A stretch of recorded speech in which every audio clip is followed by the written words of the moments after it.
하나님 아버지, 오늘 저희가 교회로 모여서 주의 말씀을 듣기 원하오니 저희를 그냥 내버려 두지 마시고 하나님의 성령께서 우리를 인도하셔서 이 말씀을 잘 이해하며 주를 섬기는 데 부족하지 않도록 저희 모두를 인도하여 주옵소서. 예수 그리스도의 이름으로 간절히 기도합니다. 아멘. 오늘 아침의 본문은 디모데전서의 핵심이 되는 이 3장 14절 이하의 말씀이 되겠습니다. 이 하나님의 진리를 떠받치고 있는 이 기둥과 터의 역할을 맡은 교회로서 하나님의 집안의 그 식구들인 여러분과 제가 어떻게 사는 것이 합당한지를 분명하게 밝히기 위하여 바울이 이 편지를 기록한 것이라 이제 이렇게 14절과 15절에 분명히 기록을 하고 있는데요. 그런 면에서 우리 구주이신 하나님을 우리가 기쁘시게 하고 그분 앞에 선하고 또 그분이 받으실 만한 삶은 과연 어떤 것인지, 참으로 하나님을 경외하고 산다는 사람들에게 마땅한 모습이 어떤 것인지 우리가 이 서신서를 보면서 정말 깊이 생각해 보게 되고 또 우리 스스로의 모습을 돌아보게 되는 것 같습니다. 이런 삶을 설명하기 위해서 사도 바울이 이 디모데 전후서에서 이 경건이라는 단어를 굉장히 반복적으로 사용하고 있는 것인지 우리가 보게 되는데, 여러분 그 성경을 가지고 계시니까 잠시 이 디모데 전서의 말씀을 좀 한번 훑어봤으면 좋겠습니다. 얼마만큼 이 경건이라는 단어가 디모데 전서에서 중요한 위치를 차지하고 있는가. 아, 디모데전서 2장 2절의 말씀을 보십시오. 임금들과 높은 지위에 있는 모든 사람들을 위해 기도하라 이렇게 이야기하고 나서 우리가 모든 경건과 단정함으로 고요하고 평안한 생활을 하려 함이라, 이렇게 이 경건이라는 단어가 처음에 등장하고 있습니다.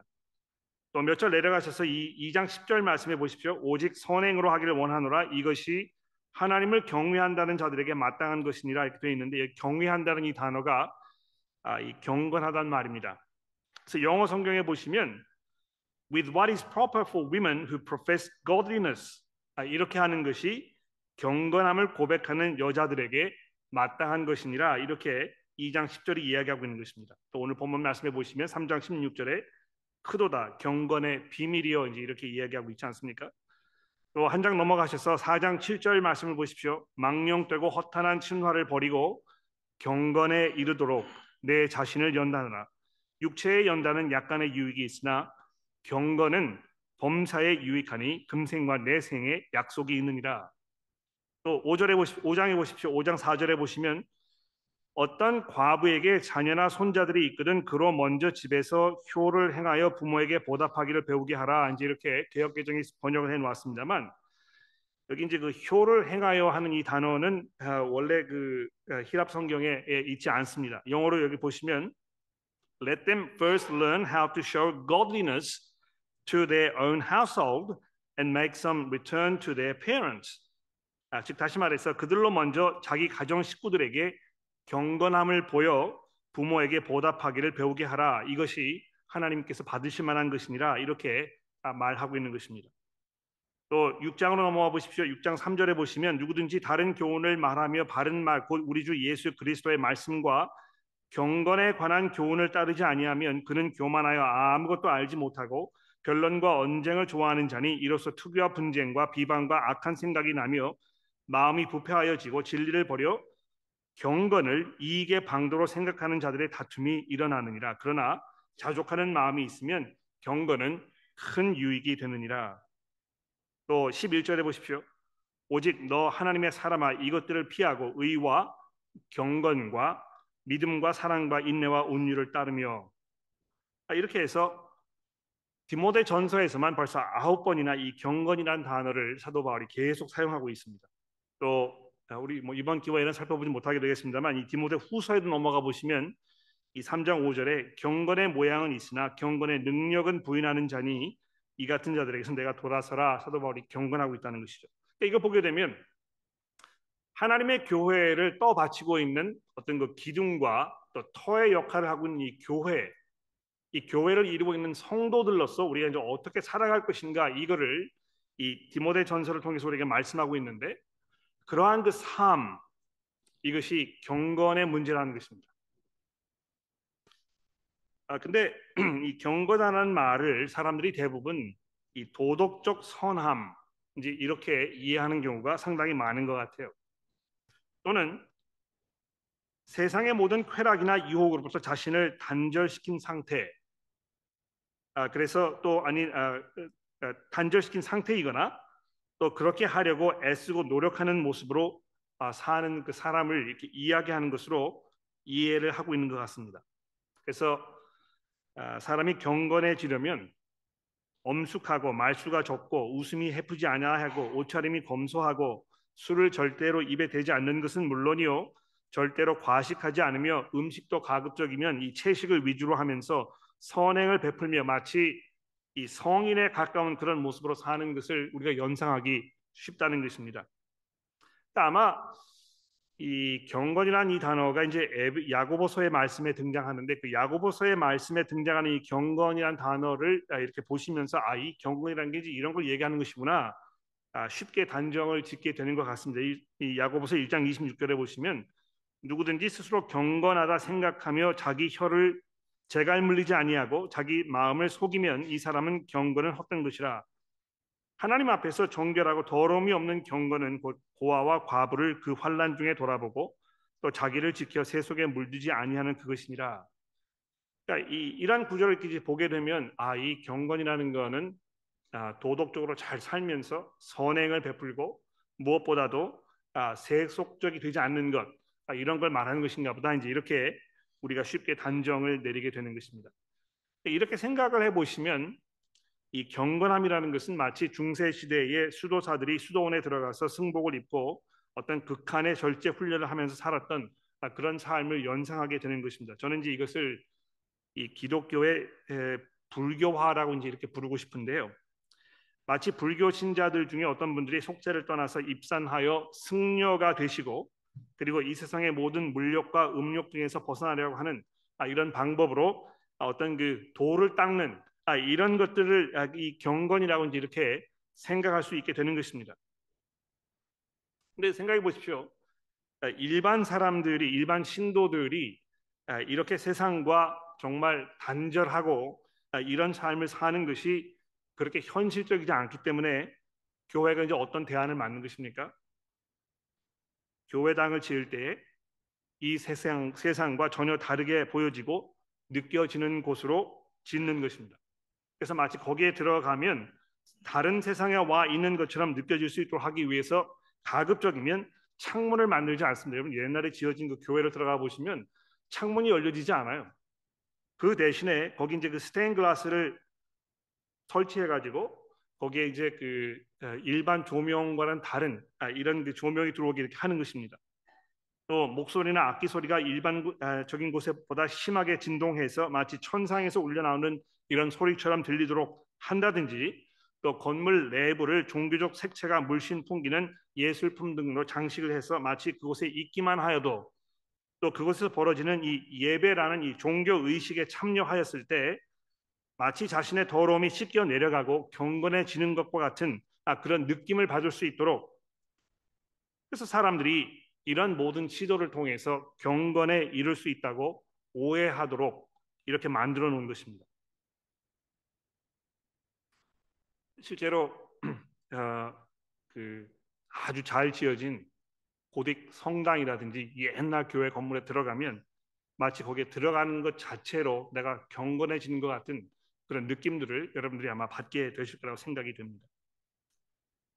근데 여러분 그 이 경건이라는 이 단어를 사전적 의미를 생각해 보시면 제가 이제 새로운 걸 깨닫게 되었는데요. 이 성경을 번역하신 분들이 이 경건이라는 이 헬라어의 이 단어를 왜 이런 식으로 번역을 했을까 깨닫게 되었습니다. 경건이라는 단어에 사용된 이 한자를 보시면 공경할 경자, 이제 경외 또 존경할 때 그 경자를 말하는 것이죠. 공손히 받들어 모신다는 그런 뜻입니다. 그런 그 경자에다가 또 공경할 건자, 마치 몸이나 언행을 조심하는 뜻의 그런 그 뜻, 마치 부모님이나 임금이나 높은 집에 있는 사람 앞에서 자기 자신을 잘 돌아보는 어떤 그 경외하는 마음에서 우러나는 이런 행동을 말하는 것인데, 그래서 이 경건이라고 했을 때 기본적으로 뭘 말하는 것이겠습니까? 하나님을 향한 이 참된 섬김의 마음을 말하는 것입니다.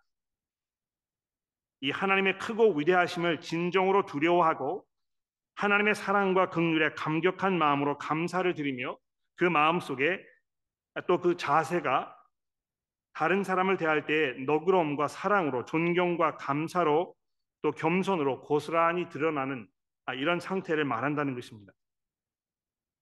사람이 어떻게 이런 마음을 가지게 되겠습니까? 하나님을 두려워하는 마음도 없고 또 하나님을 사랑하지도 않으며 또 하나님에 대해서 특별히 이렇게 감사하는 마음을 갖고 있는 사람도 아닌 것 같은데 그 사람이 어떻게 해서 이 경건에 이를 수 있도록 이런 그 변화가 일어날 수 있겠습니까? 바로 이 질문에 대한 답이 16절에 담겨 있다는 것입니다. 크도다 경건의 비밀이요 그렇지 않다 하는 이가 없도다. 이렇게 사도 바울이 연결시키고 있습니다. 자, 여러분 여기 그 경건의 비밀이라는 이 부분을 좀 주목해 보십시오. 경건에 이르게 하는 그 비결이라는 말입니다. 어떻게 하면 경건에 이룰 수 있을 것인가? 무엇이 우리로 하여금 경건에 갈 수 있도록 할 것인가?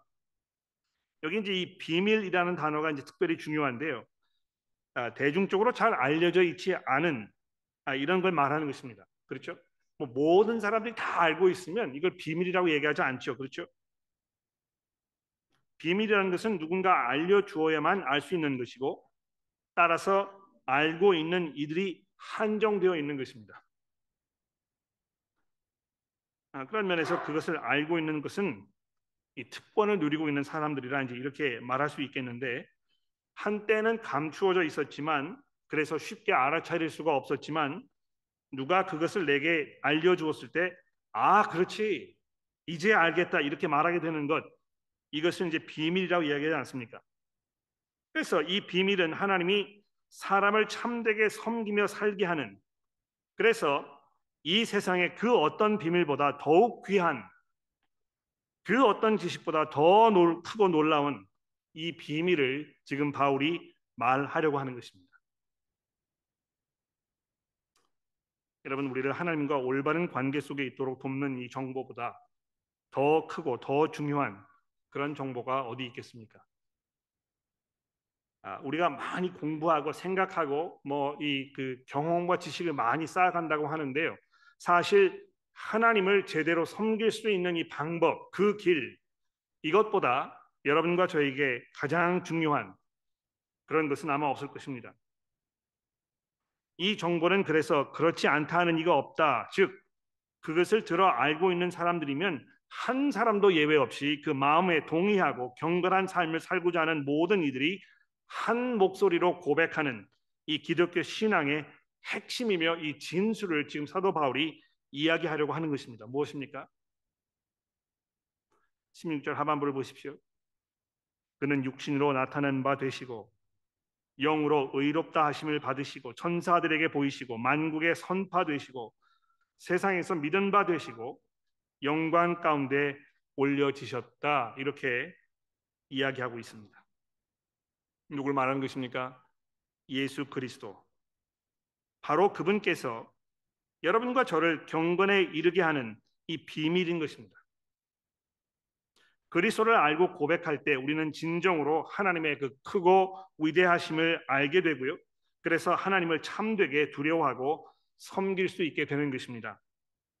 그리스도를 알고 그분을 고백할 때서야 우리는 비로소 하나님의 이 사랑에 진정한 감격으로 감사를 드리며 또 하나님의 긍휼하심이 얼마나 크고 높고 깊고 넓은지를 알게 되어서 이 찬송이 우리의 심장을 흔들고 입이 아닌 마음으로 이 찬송을 할 수 있게 되는 것입니다.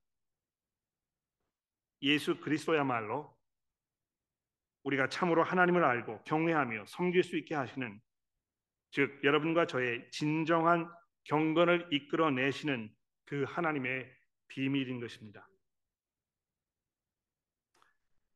이걸 생각해 보시면 종교 의식이나 어떤 그 금욕적인 삶 또는 자신을 쳐서 복종시켜 마치 스스로의 힘으로 하나님을 참되게 섬기는 자리에 나아갈 수 있다고 착각하는 사람들의 그 어리석음을 한 번에 무너뜨리는 이 하나님의 지혜요 능력이 되는 것입니다. 여러분 이 16절 이후로 연결되고 있는 이 6줄로 이루어진 이 시 혹은 이 찬송의 내용 이것을 잠시 한번 살펴보도록 합시다. 여기서 사도 바울은 십자가에 못 박혀 죽으셨지만 하나님의 모든 능력으로 부활하셔서 이 온 세상의 주인이시오 또 소망이신 모든 피조물들의 경배와 찬송을 받으시기에 합당하시며 우리 성도들의 증거를 통해서 온 세상 천지에 이제 그의 그 다스림과 통치하심이 선포되어 지고 계시는 이 그리스도 예수에 관하여 증거하고 있습니다. 그분이 육신으로 나타나신 바 되셨다 했을 때, 뭐 어떤 분들은 이제 이거를 성육신을 말하는 것이다 이제 이렇게 생각하십니다만, 이것이 분명히 그분이 부활하셨을 때 육신의 몸으로 부활하셨음을 말하는 것이 분명합니다. 장체 우리 성도들도 그리스도와 함께 부활할 때 그저 몸이 없는 영 이것으로 부활하는 것이 아니고 우리가 육신의 몸을 입고 부활할 것이라는 것을 이 사실이 우리에게 알려주고 있습니다. 또 영으로 의롭다 하심을 받으셨다 이렇게 했는데요. 이 의롭다 하심을 받았다 하는 그것은 그가 옳다는 판결을 받았다는 말입니다. 즉 재판장이 그의 손을 들어주셨다는 뜻으로 예수께서 부활하셨을 때 그 부활로 말미암아 예수께서 참으로 그리스도 즉 온 세상을 통치하고 다스리실 고난을 부여받으신 하나님의 택하신 왕이심이 온 세상에 공표되었음을 말하는 것입니다. 오늘 아침에 우리 최보원 교우님께서 다니엘서 7장의 이 그 본문 말씀을 읽어주셨는데요. 아마 이걸 이제 읽으시면서 굉장히 기괴하다, 이상한 이야기가 많이 적혀 있다 이렇게 생각되었을 것입니다. 그런데 거기 잘 읽어보시면 어떤 내용이 기록되고 있습니까? 어떤 그 사람의 아들과 같이 생긴 분, 그러니까 짐승들이 막 난무하는 그런 그 혼잡한 시대에 짐승들과는 완전히 구별되는 이 사람의 몸을 하고 있는 이 사람이 등장했는데요.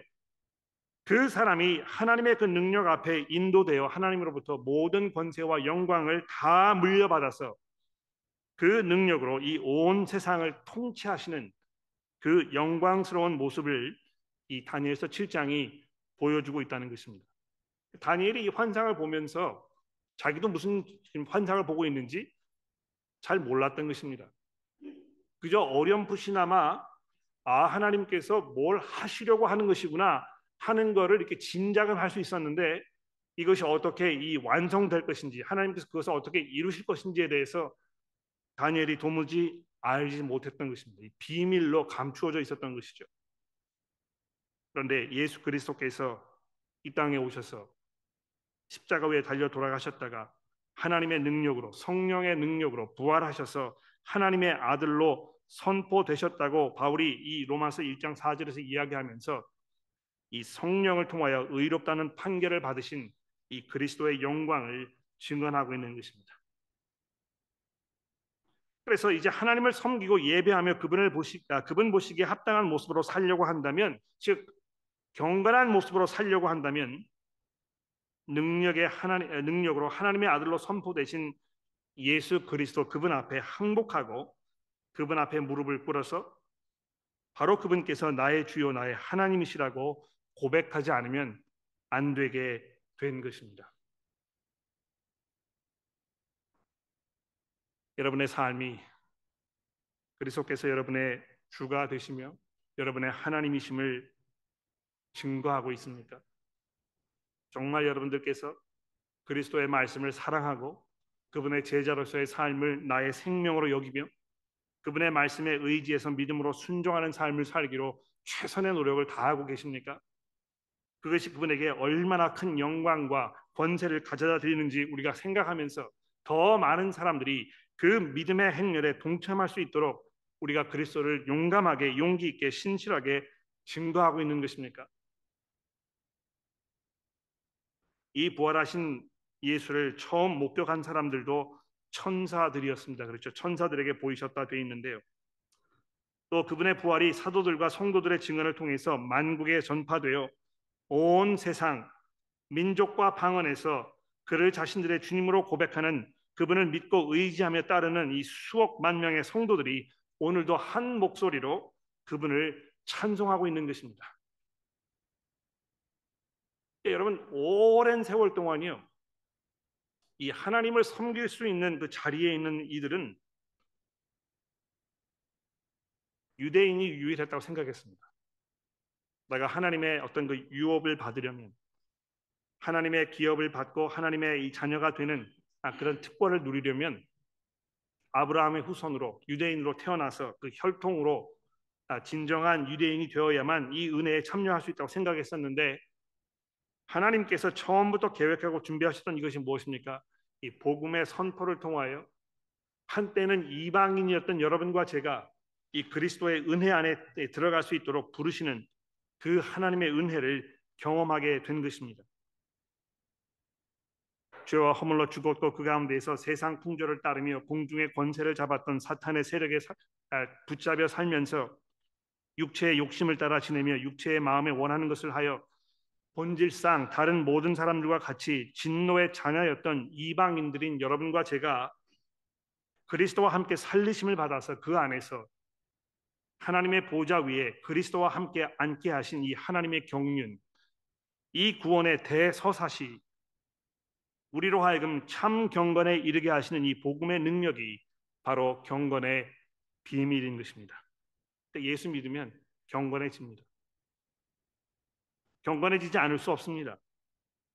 그분을 우리 삶의 주인으로 고백하고 우리 삶의 주인으로 섬기며 살 때, 우리가 그분의 말씀에 순종하고 그분께서 가셨던 그 길을 우리도 믿음으로 걸어가려고 할 때, 하나님께서는 우리의 삶을 변화시키시고 우리의 보잘것없는 삶을 통해서 하나님의 하나님 되심을 세상에 드러내시는 것입니다. 영어 성경을 만드신 분들은 이 헬라어의 이 경건이라는 단어를 godliness라고 번역을 해놓았습니다. 여러분, 그 godliness라는 단어를 잘 한번 생각해 보십시오. 거기 이 godliness라는 이 단어의 이 godly라는 단어는 toward God 또는 God-like, 즉 하나님을 향한 또는 하나님과 같은 그런 뜻을 가지고 있습니다. 그렇지 않습니까? 여기 이 godliness의 중요한 그 단어는 이 god이라는 단어입니다. 그렇죠? 그리스도 예수가 아니면 우리가 하나님을 향해 갈 수가 없고, 하나님과 같아지려면 하나님이 어떤 분이신지 분명히 알아야 하는데, 하나님을 우리들에게 보여주신 바로 예수 그리스도 그 분께서 이 경건의 비밀이 되시는 것입니다. 이 영어의 그 godliness라는 이 단어의 그 반대말이 무엇이겠습니까? 이 경건이란 말의 반대말이 무엇이겠습니까? 불경건일까요? godliness의 이 반대말이 ungodliness일까요? 그렇지 않습니다. 이 godliness의 이 반대말은 godless, 즉 하나님이 없다는 걸 말하는 것입니다. 그러니까 이 경건이란 말의 그 반대말은 불경건함이 아니고 불신인 것입니다. 하나님을 내가 인정하지 않겠다. 내가 하나님을 경외하지 않을 것이다. 내가 하나님을 예배하지 않고 내 방법대로 살아갈 것이다. 이것이 경건의 반대인 것입니다. 그러니까 우리가 일상적으로 살면서 중요한 결정을 내려야 하는 순간이 왔을 때, 내가 하나님의 말씀에 순종하며 하나님께서 내게 원하시는 이것을 내가 따라가기보다는 나의 경험과 나의 느낌과 나의 성격과 그동안에 살아온 나의 경험과 이런 것을 통틀어서 그것을 의지하여 내가 이 순간을 헤쳐나가야겠다고 생각하는 바로 그것, 그래서 하나님을 내 삶에서 몰아내는 바로 이것이 경건의 반대가 되는 것입니다. 참 경건이라는 것은 내 삶에 우리의 주인이신 그리스도를 모셔드리고 내가 그분을 섬기며 그분을 영화롭게 하며 그분의 말씀에 순종하며 그분을 믿음으로 우리가 고백하며 그분께서 나의 삶을 통해서 참 하나님의 아들이신 그리스도라고 선포될 수 있도록 그분의 말씀에 순종하는 삶을 사는 것입니다. 자, 이제 이렇게 이야기한 그 이유를 사도 바울이 더 보충적으로 이 4장 1절에서 이제 이렇게 이야기합니다. 그러나 이것이 경건의 비밀인데도 불구하고 그러나 성령이 밝히 말씀하시기를 후일에 어떤 사람들이 믿음에서 떠나 미혹하는 영과 귀신들의 가르침을 따르리라 하셨으니 자기 양심이 화인을 맞아서 외식함으로 거짓말하는 자들이라. 혼인을 금하고 어떤 음식은 먹지 말라고 할 터이나. 계속해서 지금 이 경건의 문제에 대해서 이야기하고 있습니다. 그렇죠? 일반 사람들이 이 경건에 이르는 이 방법으로 지금 사도 바울이 여기 3절에서 이야기하고 있는 이런 방법을 취한다는 것입니다. 마치 혼인을 금하고, 즉 어떤 그 하나님께서 우리에게 주신 이 창조의 좋은 선물들, 이런 것을 금하고 음식을 먹지 않으면 마치 이런 것들을 통해서 우리가 경건에 이룰 수 있다고 생각하는, 마치 경건이라는 것이 사람의 수고와 노력에 의해서 좌지우지되는 것처럼 생각하는 이 사람들의 거짓된 가르침을 사도 바울이 지적하고 있는 것입니다. 실제로 이렇게 살면 정말 내가 빨리 경건에 이를 수 있다고 생각되기 아주 쉬워요. 그렇지 않습니까?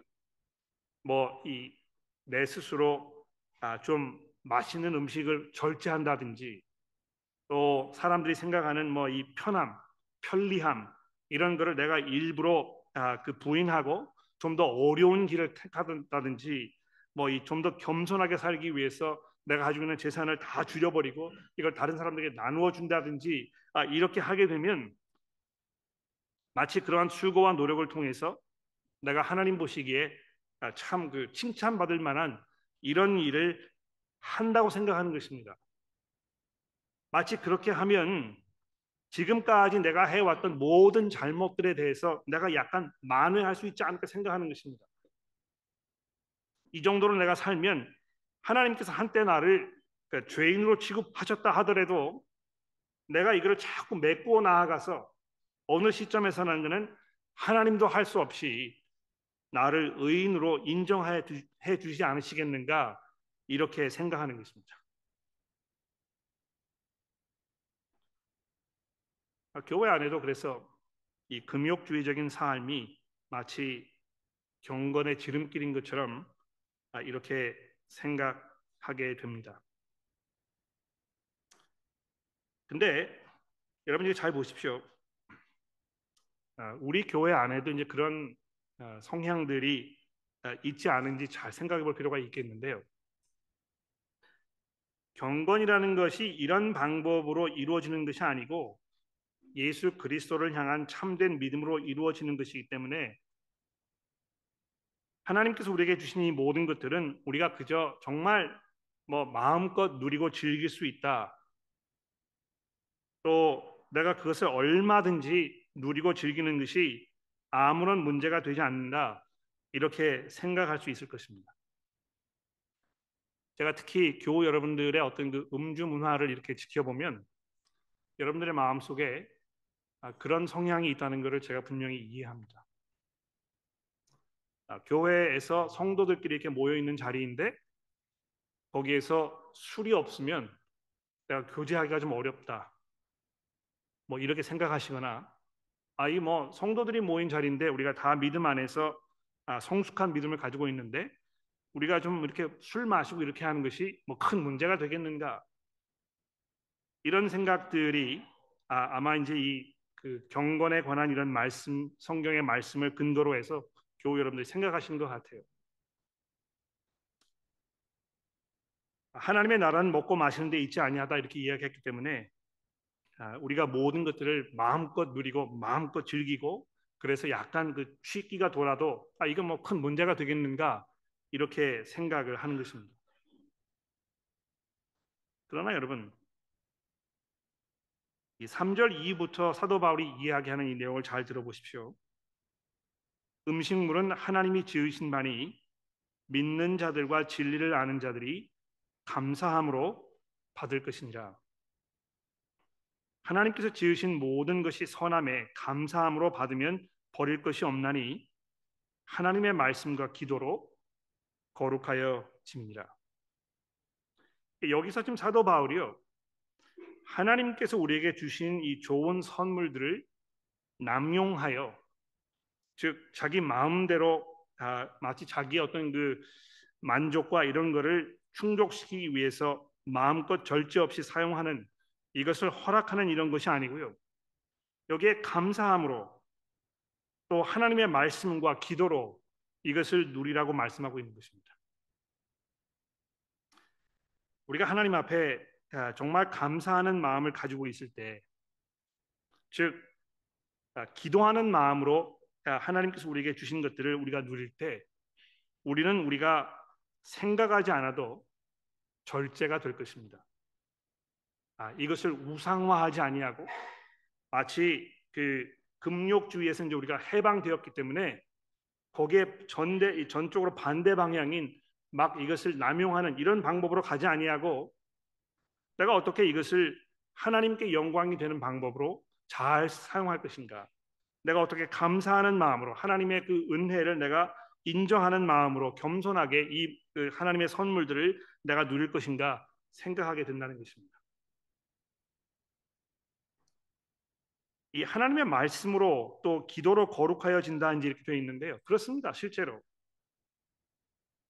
하나님께서 이것을 우리에게 주신 그 참된 목적, 그것이 무엇인지를 우리가 어떻게 알 수 있겠습니까?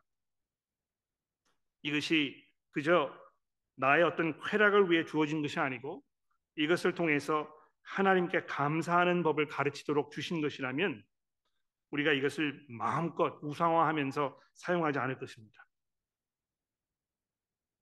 또 하나님의 말씀을 읽으면서 그 말씀이 우리에게 주시는 성도들의 참된 삶의 모습에 대하여 깊이 묵상할 때 우리의 삶이 예수 그리스도 앞에 있다는 이 사실을 믿음으로 고백하게 되는 그 자리에 갈 수 있게 될 것입니다.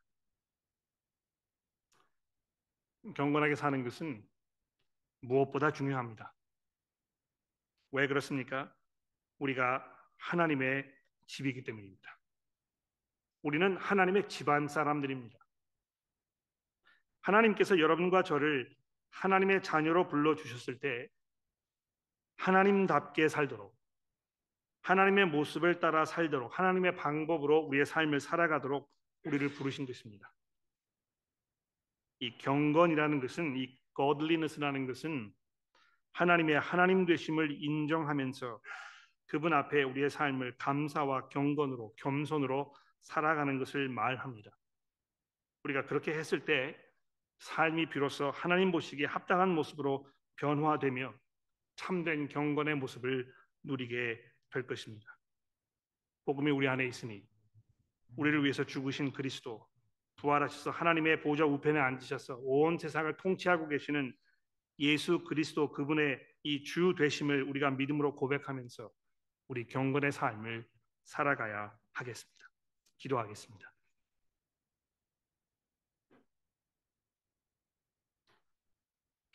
하나님 아버지, 저희들은 힘이 약하고 의지가 부족하여 오직 저희들의 힘만으로는 하나님을 기쁘시게 하는 삶을 살 수 없음을 고백합니다.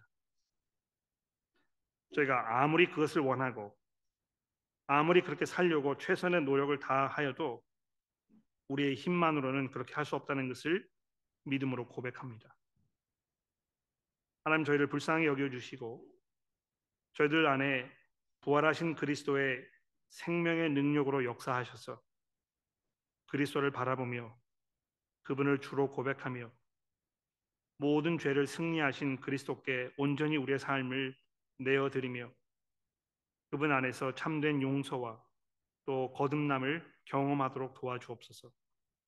우리 매일매일의 삶이 그저 우리의 힘으로 이룰 수 없는 경건을 우리가 훈련하면서 실망과 허무함으로 채워지는 그런 공허한 삶을 살지 않게 하시고 그리스도의 은혜 가운데에서 우리에게 풍성하게 부어주는 하나님의 이 새 삶의 그 은혜 가운데 저희 모두를 살아가도록 우리를 인도하여 주옵소서.